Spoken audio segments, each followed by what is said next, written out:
താൻ SIT ആശുപത്രിയിൽ major ശസ്ത്രക്രിയയ്ക്കായി കിടന്നപ്പോൾ തന്റെ മകൾ രഞ്ജിനിയെ ദിവിൽ കുമാർ ബലമായി പീഡിപ്പിക്കുകയായിരുന്നുവെന്ന് അമ്മ ശാന്തമ്മ. ശസ്ത്രക്രിയയുടെ ആവശ്യത്തിന് കുറച്ച് പണം ആവശ്യമായി വന്നപ്പോൾ അയൽവാസികളോട് കടമായി തുക പറഞ്ഞു വെച്ചിരുന്നു.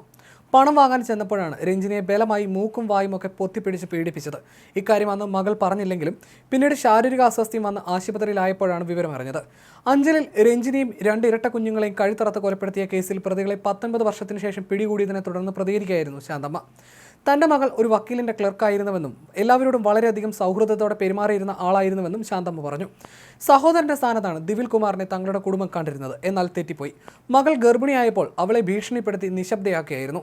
നിനക്കെന്റെ ശാപം കിട്ടും, നീ എന്നെ നശിപ്പിച്ചു എന്നൊക്കെ പറഞ്ഞ് മകൾ എഴുതി വെച്ച കത്തുകൾ ഇപ്പോഴും തന്റെ കയ്യിലുണ്ടെന്നും ശാന്തമ്മ പറഞ്ഞു. കുഞ്ഞുങ്ങളെ ഇല്ലാതാക്കാൻ സമ്മർദ്ദമുണ്ടായിരുന്നെങ്കിലും രഞ്ജിനി വഴങ്ങിയില്ല. തന്റെ ജീവിതം ഏതായാലും നശിച്ചു, കുഞ്ഞുങ്ങളെ വളർത്തി ജീവിച്ചോളാം എന്നാണ് മകൾ അന്ന് ഉറച്ച നിലപാടെടുത്തത്. തനിക്ക് രഞ്ജിനി വഴങ്ങില്ലെന്ന് കണ്ടപ്പോൾ ദിവിൽ കുമാർ വാശി തീർക്കുകയായിരുന്നു. നാട്ടുകാരിൽ നിന്ന് അപമാനം നേരിടുകയും പലരിൽ ഒരാൾ മാത്രമാണ് ദിവിൽ കുമാർ എന്ന് അയാളുടെ വീട്ടുകാർ നിലപാട് സ്വീകരിക്കുകയും ചെയ്തപ്പോഴാണ് മകൾ പിതൃത്വ പരിശോധനയ്ക്കായി നീങ്ങിയത്. വാടകയ്ക്കുള്ള വീട്ടിലെ മറ്റു താമസക്കാരെ മകളെ നോക്കാൻ ഏൽപ്പിച്ചെങ്കിലും ഫലമുണ്ടായില്ല. പഞ്ചായത്തിൽ പോയി തിരിച്ചു വന്നപ്പോഴാണ് ഞെട്ടിക്കുന്ന കാഴ്ച കണ്ടത്. അവന്മാർ ഇത്രയും നാൾ പെണ്ണും കെട്ടി സുഖിച്ച് ജീവിക്കായിരുന്നല്ലേ? അപ്പോഴെല്ലാം ഞാൻ കണ്ണീരോടെ അലഞ്ഞു നടക്കുകയായിരുന്നു. ഈ ഒരു നിമിഷത്തിന് വേണ്ടിയാണ് ഞാൻ പ്രാർത്ഥിച്ചിരുന്നത്. ഇവന്മാരെ തൂക്കിക്കൊല്ലണം, എനിക്ക് നീതി കിട്ടണമെങ്കിൽ ഇവന്മാർ ജീവനോടെ ഉണ്ടാകരുത്. ഇവന്മാർ മാത്രമാകില്ല, ഇതിന് പുറകിൽ വേറെയും ആളുകൾ ഉണ്ടാവണമെന്നും ശാന്തമ്മ പറഞ്ഞു. ഗൂഢാലോചന നടത്തിയാണ് കൊലപാതകം നടത്തിയതെന്ന് ശാന്തമ്മ പറഞ്ഞു. ദിവിൽ കുമാറിന്റെ കൂട്ടുകാരനെന്ന് പറഞ്ഞാണ് ഞങ്ങളെ രാജേഷ് പരിചയപ്പെട്ടത്. എന്ത് സഹായം വേണമെങ്കിലും ചെയ്യാൻ മരുമകൻ പറഞ്ഞയച്ചു എന്നും പറഞ്ഞിരുന്നു.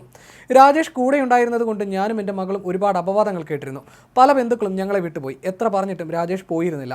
അണ്ണൻ ഇവിടെ നിൽക്കേണ്ടെന്നും ഞങ്ങൾക്ക് പ്രശ്നങ്ങളൊന്നും ഇല്ലെന്നും മകൾ പലതവണ അവനോട് പറഞ്ഞു. ബലാത്കാരമായാണ് ആശുപത്രിയിൽ നിന്നും അവൻ ഞങ്ങൾക്കൊപ്പം വന്നതെന്നും ശാന്തമ്മ പറഞ്ഞു. ഒരു ദിവസം ദിവിലിനെ കണ്ടുപിടിച്ചെന്നും കല്യാണം നടത്താമെന്നും പറഞ്ഞാണ് രാജേഷ് വീട്ടിലെത്തിയത്. കുട്ടികളെയും രഞ്ജിനെയും അവൻ്റെ കൂടെ വിടാൻ പറഞ്ഞു. അയക്കത്തില്ലെന്ന് ഞാനും വരത്തില്ലെന്ന് മോളും പറഞ്ഞു. കുട്ടികളെ കുളിപ്പിച്ച് കിടത്തിയപ്പോൾ മറ്റൊരു ദിവസം രാജേഷ് അവിടെ എത്തി. കൊച്ചുങ്ങളെ കാണണമെന്ന് പറഞ്ഞ് കുളിപ്പിച്ചുകൊണ്ടിരുന്ന പിള്ളേരിൽ ഒരെണ്ണത്തിനെ അവൻ കയ്യിൽ മേടിച്ചു. കുറേ നേരം അവൻ ആ കൊച്ചിനെ നോക്കി നിന്നു. അപ്പോഴേക്കും കൊച്ചിനെ കയ്യിൽ നിന്ന് മേടിക്കാൻ മകൾ പറഞ്ഞു. അതിനിടയിൽ അവനൊരു ഫോൺ കോൾ വന്നു. അന്നും കൊലപാതകത്തിന് പദ്ധതി ഇട്ടെങ്കിലും നടന്നില്ല.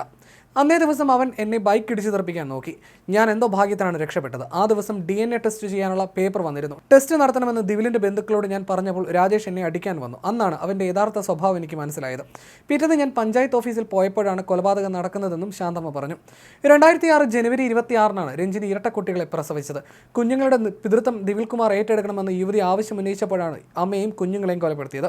കൃത്യമായ പ്ലാനിങ്ങോടെയായിരുന്നു ഈ കൊലപാതകം. 2006 ഫെബ്രുവരിയിലാണ് രഞ്ജിനിയും മക്കളെയും കൊല്ലപ്പെട്ട നിലയിൽ കണ്ടെത്തിയത്. സൈന്യത്തിൽ നിന്ന് അവധിയെടുത്ത ദിവിൽ കുമാറും രാജേഷും സംഭവശേഷം ജോലിയിൽ തിരികെ പ്രവേശിക്കാതെ ഒളിവിൽ പോവുകയായിരുന്നു. പ്രസവത്തിന് മുമ്പ് ജോലിക്ക് പോയ ദിവിൽ കുമാറുമായി ഫോണിലൂടെയും കത്തിലൂടെയും ബന്ധപ്പെടാൻ രഞ്ജിനി ശ്രമിച്ചെങ്കിലും ഫലമുണ്ടായില്ല. കുട്ടികളുടെ പിതൃത്വം ഇയാൾ നിഷേധിച്ചു. രഞ്ജിനി വനിതാ കമ്മീഷന് പരാതി നൽകുകയും DNA പരിശോധനയ്ക്ക് വിധേയനാകാൻ ദിവിൽ കുമാറിനോട് ആവശ്യപ്പെടുകയും ചെയ്തിരുന്നു. ഇതിനും ഇയാൾ തയ്യാറായിരുന്നില്ല. സംഭവ ദിവസം ഇയാൾ രഞ്ജിനിയുടെ വീട്ടിലെത്തിയതായും രേഖകൾ വ്യക്തമാക്കുന്നു. രഞ്ജിനിയുടെ അമ്മ ശാന്തമ്മ കുട്ടികളുടെ ജനന സർട്ടിഫിക്കറ്റുമായി ബന്ധപ്പെട്ട് പഞ്ചായത്ത് ഓഫീസിൽ പോയിരുന്ന സമയത്താണ് കൊല നടന്നത്. ലോക്കൽ പോലീസ് നടത്തിയ അന്വേഷണം പിന്നീട് ഹൈക്കോടതി ഉത്തരവ് പ്രകാരം CBI ഏറ്റെടുക്കുകയായിരുന്നു.